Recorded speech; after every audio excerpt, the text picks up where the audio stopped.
You're listening to the Hella Well with Danielle show, a podcast taking women of color on a journey exploring all things wellness and travel related. We're all about showing you how to put on your oxygen mask first and creating lasting self-care habits that will free you to travel the world and live the life you truly desire, and not one you have to fake loving. I'm your host, Danielle Washington. Now let's buckle up and start this journey.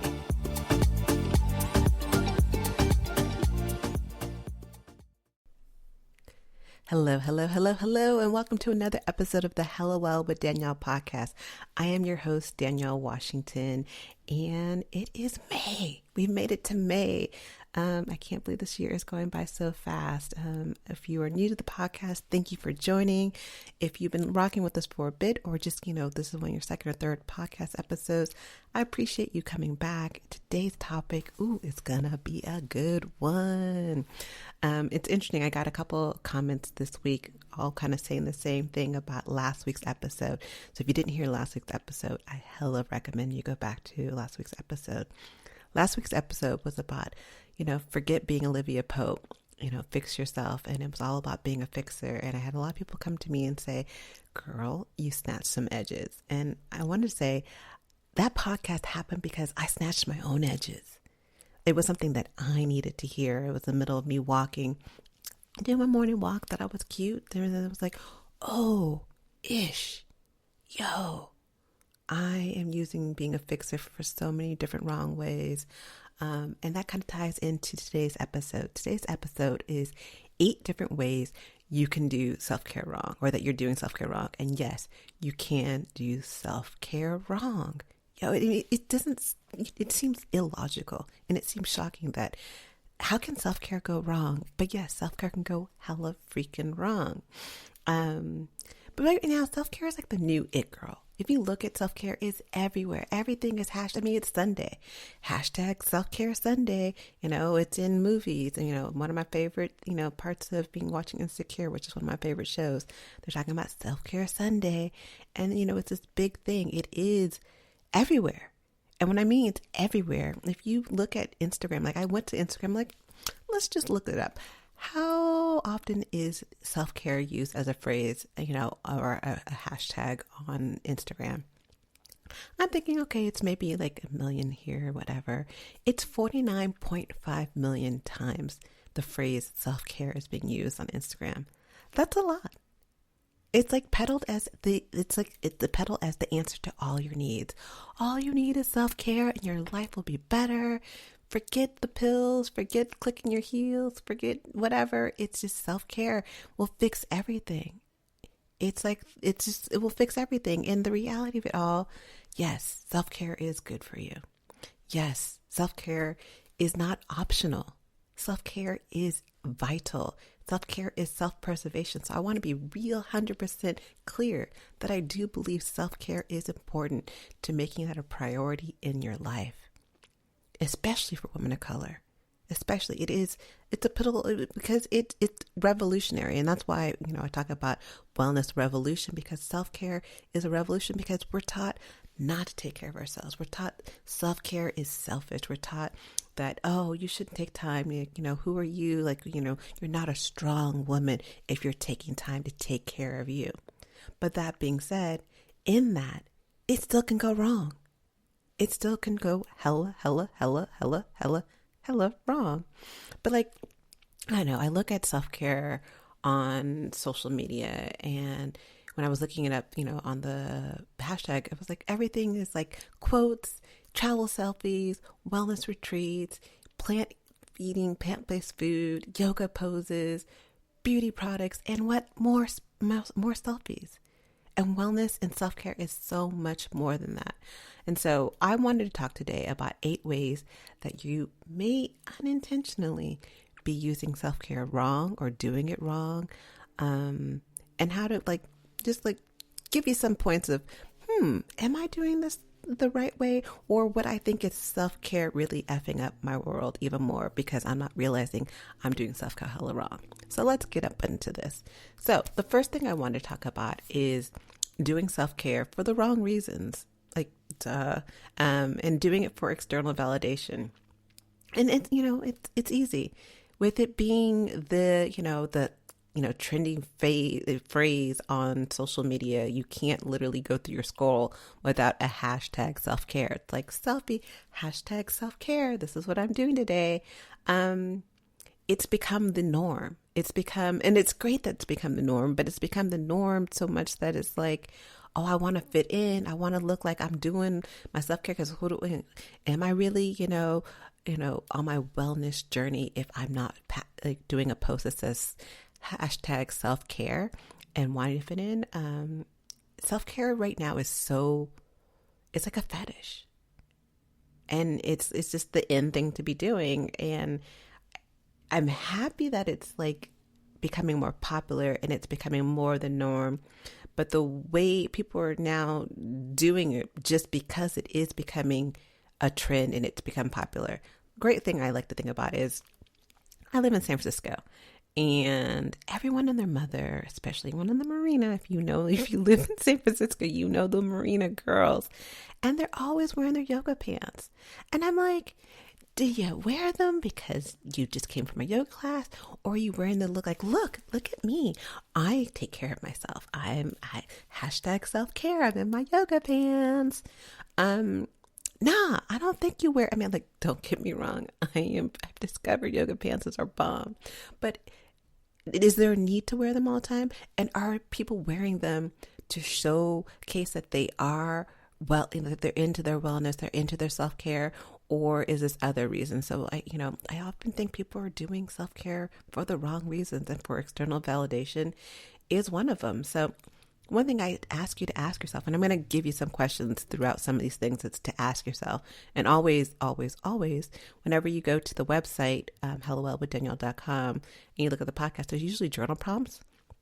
I'm a strong believer in journaling, and so I always give you guys journal prompts to give you things to think about so you can kind of expand your mind. Because I will be the first one to admit, I'm sitting here talking about self-care and wellness, and I want you to make your own decisions. But with that, I want you to have the tools to make your decisions. So ask yourself, if you find yourself obsessing about, am I doing self-care the right way? Or if you're doing it and if you still feel like crap or it doesn't feel like right, that's a big sign. Asking yourself, like, am I doing this for self-validation? Am I doing my self-care? Am I eating healthy and getting all these beauty products and dieting in the name of self-care? Or am I doing it because it makes me feel good? There's nothing wrong with look good, feel good when there's a balance and it's in alignment with what your beliefs and what you want for yourself. So number one is doing self-care for the wrong reasons and doing it for external validation. Number two, which shouldn't be another shocker, is you're buying into someone else's definition of self-care. Self-care is like the perfect pair of like custom jeans. I don't really wear jeans, but I know people who love jeans, and having those jeans, like when I did wear jeans, and having jeans that fit your body just right. They ain't the gap in the back. They're not, too big or too loose or too tight or all these different things. Finding the right pair, like the jeans that fit your body like a freaking glove, is everything. And that's self-care. Your self-care should feel the exact same way as the jeans that fit your body perfectly. It's for you. It's FUBU, for you, by you. But, when you start buying into someone else's version of self-care, that's when things start feeling not like this isn't working. This doesn't feel right. So if you are buying that, green latte because, someone said that you follow, oh, this is the way to do it, that may not be right for you. Or you're taking these spiritual baths because someone said that this is the way to cleanse your body, and you don't even like baths. Sis, why are you doing it? If it don't match what you like people say, eat smoothies and all these things, and your smoothie with bananas in it. I don't like bananas. So that ain't self-care to me, because why would I eat bananas knowing I don't even like bananas? And it goes back to the baths. If you don't like baths, why would you take a spiritual bath to cleanse yourself? And you're in this water and like, this feels so janky. This is not the feeling I want. This is not happiness to me. But what you've done is, instead of saying, oh, I'm going to make my own self-care. I'm going to decide what's right for me. I'm going to listen to all these other people. And if you aren't aware, the wellness industry is like $1 trillion industry. $1 trillion, not just like 1 trillion. There's like hella trillions. I don't know exactly how much it is, but like it's at least $1 trillion industry. And large companies are seeing this and they're on the self-care bandwagon. Hell, it's like McDonald's is like, look at your self-care. You can have this thing. You can have your way, Burger King, all these different things. I'm not saying that they're not healthy. So I'm like, disclaimer. I'm like, I don't need to get sued by McDonald's. Like, I don't eat them. But like all these larger companies are seeing the cash cow of wellness and they're jumping on it. So of course they're peddling everything from what you eat to where you go to the beauty products. And they're saying everything these days is self-care, like literally everything. These headphones could be like, oh, my headphones are self-care. They're not, but they could be. And like, so everything that's being pushed is part of self-care. So I encourage you, when you are looking at things to add to your self-care regime, is, am I buying into the hype? Is this really what works for me? Or is this what they're telling me what self-care should look like and what I should want to do to make myself happy and feel whole? Because I don't know, do you, boo? Literally, do you? If it feels off, it ain't right for you. Period. So don't buy into the definition of other people's definition of what self-care should look like, because that's literally doing it wrong, because you're not going to feel good and it totally defeats the purpose. And you're spending money on this on top of that, most likely. Number 3. And this is a good one. Let me phrase it. This is one that I had to kind of deal with myself. Spiritual bypassing. And if you don't know what spiritual bypassing is, I'm going to give you the definition. The definition of spiritual bypassing is a tendency to use spiritual ideals and practices to sidestep or avoid facing unresolved emotional issues, psychological wounds, and unfinished developmental tasks. That's a lot. So in plain English, let me break down what spiritual bypassing is if you're not familiar with it. Spiritual bypassing basically is a superficial way of glossing over your problems to make you feel better, that, or short term looks great and whatever. But in reality, you ain't fixing squat because you haven't gotten to the root of what's really going on. So that's kind of spiritual bypassing. And examples of spiritual bypassing are like focusing on just your spirituality and ignoring the present. It could look like, the root of the cause of your depression. And instead, like you're ignoring the root of the cause of your depression. Instead, you're like, I'm going to go on a spiritual retreat. I'm going to seek enlightenment. And I'm going to have this beautiful state of mind that ultimately allows me to disconnect from all of my situations, i.e. spiritual bypassing. Another good one, and that's why I found myself doing this just a little bit, is using meditation to detach from your feelings and emotions. Meditation isn't about clearing your mind. And I can't wait to do a podcast on just meditation. Meditation is not about clearing your mind and like being still, not forgetting things. It's like, I'm angry and I'm going to meditate so I'm no longer angry. No, meditation is about feeling the feelings, feeling all the feelings. And so when you use meditation to spiritually bypass what you are feeling in the guides of self-care, that's bypassing. That's spiritual bypassing. Point blank. It is 100% spiritual bypassing. And so it's one of the things where I tell people, it's like, ask yourself, is my need for my self-care actually me doing a spiritual bypassing? Am I saying like, oh, I'm just on my spiritual journey and I'm going, I don't feel anything because I have, meditated it out. And I'm not saying meditation isn't good for working through your feelings, but if you're not working through your feelings, you're saying, oh, I just cleared my mind and my mind was emptied and I got it to this empty space and then I'm now healed and everything is great. Nah, sis, you got some things. If you don't get through the root to some of the things that you're working through, it's going to be really hard. So I don't know. That's my thoughts and I'm sticking with it. So spiritual bypassing is a huge one that I think that people don't think about. That is often one of the ways, and it's one of the more popular ways. A lot of people who are further along in their wellness journey happen to do self-care wrong, in my opinion. Number four. So number four is you're comparing your self-care, and it's easy. Again, it's always on social media. It's like, it's hard to scroll without seeing a self-care post. And so you're like, okay, well, dang, Becky got she shed, or, create this beautiful space for herself and for her self-care. Or if you're like a mom, especially since Mother's Day is coming up next weekend, can't believe it's next weekend. So if you're a mom and, you see your other friend who, is also a busy mom, and she's like, I've made a commitment to myself where every day or every week I spend, at least one day or X amount of hours, away from my kids and my family, whatever, just time for me. And you see that and you're like, well, oh crap, I'm not even doing that. Like, what am I like? I don't have the Zen spot. I don't, make myself a priority. Like, not that you're not making yourself a priority. I'm not taking a full day away from my family. Am I not doing enough? Like, oh God, like, oh, I'm not eating, I'm still eating that chicken.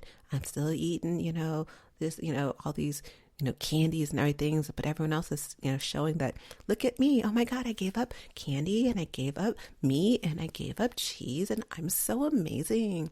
And you look at them and think, well, oh crap, I need to catch up. I need to do the things. That means that I'm not doing enough.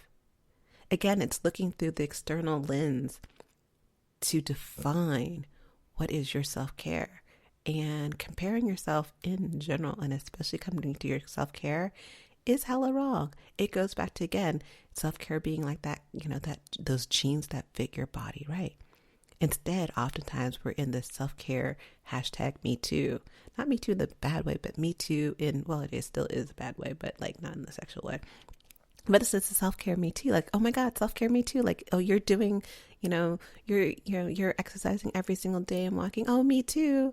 Because look, I'm in the club too. Like, I'm doing self-care. And when you start, comparing yourself, and it just doesn't work. It just isn't, I don't know. All I ask is, like, if you are sitting there and you're doing this secretly to say that I'm me too, then it's a sure ass sign that you're doing self-care wrong. If you feel like, oh, I need to post, like, okay, I've gone to Jamba Juice and I got the wheatgrass instead of getting like the other thing. Oh, look, I've done this. Look at me too. If you find yourself doing that, start asking yourself, why am I doing that? Why do I feel like I have to do more because I see other people doing more? It's just something to kind of think about. And, am I worried about people thinking that I'm not doing enough for my self-care? Am I not fitting in?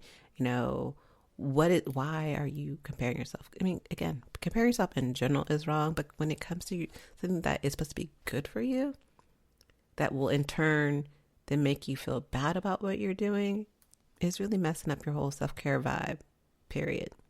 Number 5, using self-care as a distraction. And I love this one because self-care, just like alcohol and drugs, is a way that many people escape. They escape through self-care. And it may feel good for a minute, and you may feel like it's relieving your stress, but it's like the drugs and alcohol, a lot of people use wine as part of self-care. I mean, and so if you even look at it in that way, is they're like, oh, my self-care for me is like, I feel better when I get my, I get my, glass of wine. Does it really make you feel, is it really fixing the root of problems of what's going on? No. If you aren't dealing with the root of whatever you're trying to ease or relieve or transmute or bring more into your life that's healthy, and you're using self-care as this distraction from the root of everything, the root of what is really kind of causing you to have these feelings of, I don't feel good, I don't feel loved, I don't feel worthy, you're missing the point and you're using it in the wrong way. So I encourage you to kind of step back and ask yourself, am I using it as a distraction, or is this really like, what is it really real? Am I really doing it this for, the right reasons? Number 6. I laugh because I see people do this all the time. One of the quickest, easiest ways to do self-care wrong is being hella extra about it. You know someone who's hella extra about it. We all know someone. I can think of 3 people right now. I'm not going to name names. But people who are hella extra about their self-care. And that could be wrong in the sense of, you're doing too much, sis. You have these high expectations and you're expecting all these grand changes to happen hella fast. Nah. And, self-care, a lot of self-care includes trying to incorporate new habits and making new changes. And the key to that is not to try to, I'm going to do 20 million things and I'm expected to all, okay, I decided it's May 1st. I'm going to add these 5 different self-care routines. And by, May 31st, I'm going to feel healed. No, it's just too much. It's too much. It's high expectations for a quick change all at the same time. And so the key to self-care and making any changing habits is to make them small. Do it in bite-sized sustainable changes, and that you can commit to. And you can keep it up, because that part of that is that commitment. Because when you try to do self-care, you try to do all these things all at the same time, and you throw it all at the wall, and something's got to stick. And when it doesn't, because you have these high expectations of all these things changing quickly like this, then you're like, oh, well, I tried self-care and it doesn't work. It doesn't work. And so you go on and you give up and you never try again. Or you're like, oh, that's not for me. Self-care is not for me because, I don't know why I have this voice, but this is my voice today. Self-care is not for me because, I've tried it. And, I decided that I was going to lose weight in 3 days. I was going to lose 70 pounds in 3 days. And, I tried this, wellness, 3-day cleanse, and it didn't work. Yeah, it didn't work because you didn't give your chance. You were trying to do all these different things. It had these high expectations of things changing quickly, and too soon. And so when you have that mindset of everything needs to change fast and I need to, throw the kitchen sink at everything, it's never going to work. So I encourage you, again, start small, and you'll know that it's working. When you start beginning to feel positive energy and you start seeing changes. And another reminder is, what you're trying to change didn't happen overnight. So were you expecting it to change overnight, and you expecting you doing all these things at one time is not going to overwhelm your system, not going to overwhelm your body, your mind, your soul. That's being delusional. So stop being extra, start small. Give yourself time and give yourself grace, because change is it's not easy, and it doesn't happen overnight. Okay, number 7. We're almost getting to the end of the list. Number 7 is, and this one was another interesting one. I think it's a really appropriate one for COVID timeframes, is losing the connection to the outer world. And what I mean by that is, during COVID, we've been distancing or social distancing, whatever. But I think a lot of people, and again, I think I kind of fell into this one too, which is why I'm trigger. So a lot of people were using the social distancing as a way of self-isolation. And what I mean by that is they were subconsciously or consciously self-isolating instead in under the guise of self-care. Away from the external world, and using that as a way to disconnect from having to face, maybe issues and conflicts with different people, maybe, facing just life in general, and be like, oh no, I'm just, I'm not really talking to people, or I'm not really doing my business because I'm right now working on me. I'm working on me. And I'm not saying it's not working on you. It's not bad, but you have to ask yourself, is it self-isolation, Or am I just taking time to focus on myself? Am I doing it out of fear or out of avoidance? Or am I doing it intention is everything. Yo, intention is literally everything. Your intention behind how you do self-care matters so, so much. And I think we forget that. And that plays into, am I doing it to avoid something? Am I doing self-care out of fear of something else? Am I doing it to validate myself? And this, this sense of going inward, because you're not willing to face the outward is something that I think we definitely need to think about, and so you need to ask yourself, are my self-care rituals actually disconnecting me from healthy socialization? And if so, why? Why do I feel like I'm doing it? Am I trying to avoid something, a painful relationship, painful feelings? And so I think not a lot of us, but I do think a lot of people were kind of like, kind of quasi geeked about, the social distancing, because it was their way of saying, oh no, also I'm using this as my self-care, i.e. I can avoid and put a barrier, not a boundary, but a barrier around myself. And there's a difference between boundaries and barriers. Boundaries is you're containing what you want. Barriers are like you're saying what I don't want, what I'm trying to avoid. And so I think that's something to kind of consider. And I actually do want to do a podcast on the difference between boundaries and barriers. Mental note that one later on. And the last one is how do I explain this? What you are showing on the outside ain't matching on the inside.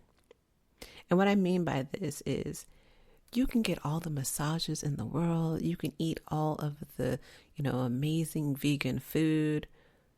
But sis, if you still talking negative about yourself and feel saying, oh, I'm not worthy and all these different things, they ain't matching. It's not matching.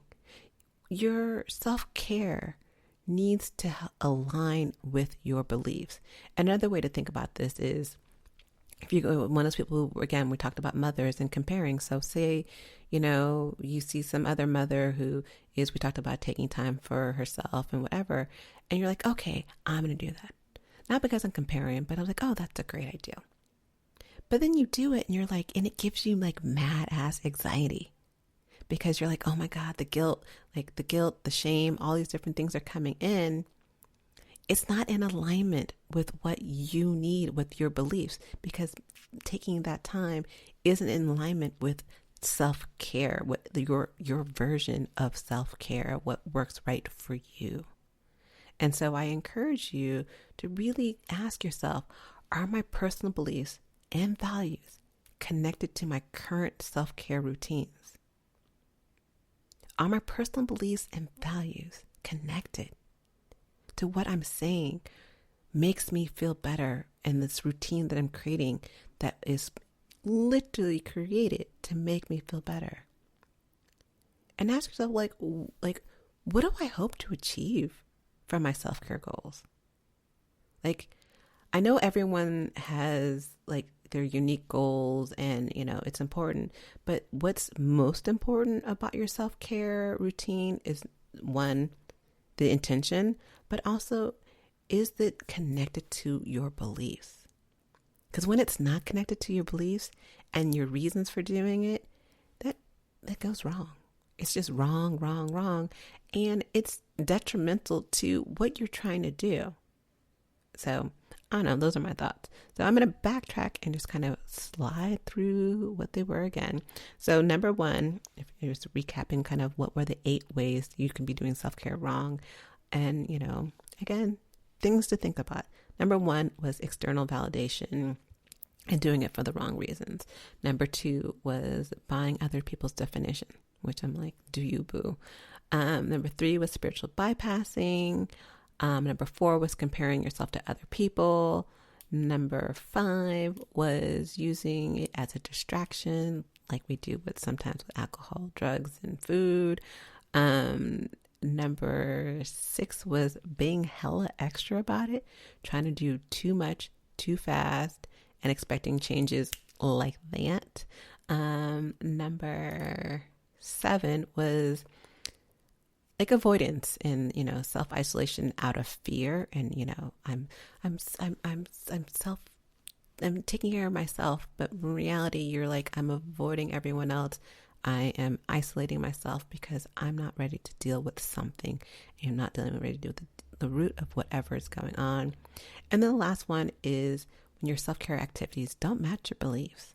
So I hope you guys got something out of this, because I don't know, I get the self-care is in, and I do know it is so, so, so, so important, but I wanted to shine a light on the fact that even as important and vital as self-care is to our day-to-day life, you could still be doing it wrong. Like, what can be looking as under the guise of something great and good for you can actually be done and feel and wrong and actually not feel in alignment with what you want on your life. So again, I encourage you, if you didn't write down the questions, go back and listen to the questions. I've also listed questions on the post for the podcast and on the website hellowellwithdanielle.com. Oh, what I've also forgot, if you haven't been paying attention or you just knew, we also have a YouTube channel, and I am doing this live so you can see me. I do get dressed up. There's going to be a day where I'm going to look ratchet as can be, and you're going to miss it if you don't go to the YouTube channel, because I'm going to be like, I don't feel like putting on clothes. Well, I'm going to put on clothes because nudity is not my thing. But, I may come up looking like a hot mess because I just wanted to share the message, and that was one thing that stopped me from doing the, video versions, because I was like, oh, you got to look a certain way. And nah, I want y'all to hear what you hear, and I'm going to show up the way I show up, because it's not about the way I look. It's about the message. So I encourage you, if you aren't following us, follow us on social media. Make sure that you subscribe to our YouTube channel. Other than that, I will be talking to you guys soon, and enjoy your May. No, Mother's Day is next week, so I actually have a really good podcast episode for Mother's Day, because I did think about the mothers. I'm like, I wanted mothers to know that, yes, self-care can go wrong, and I also wanted mothers to know about people pleasing and a couple other things. So stay tuned for next week's episode. And other than that, I will talk to y'all later. Talk to you soon. Thanks for joining me. Bye.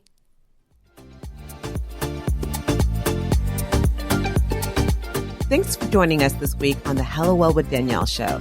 Make sure to visit our website, hellowellwithdanielle.com, where you can subscribe to our show on iTunes, Spotify, and Amazon Music and never miss an episode.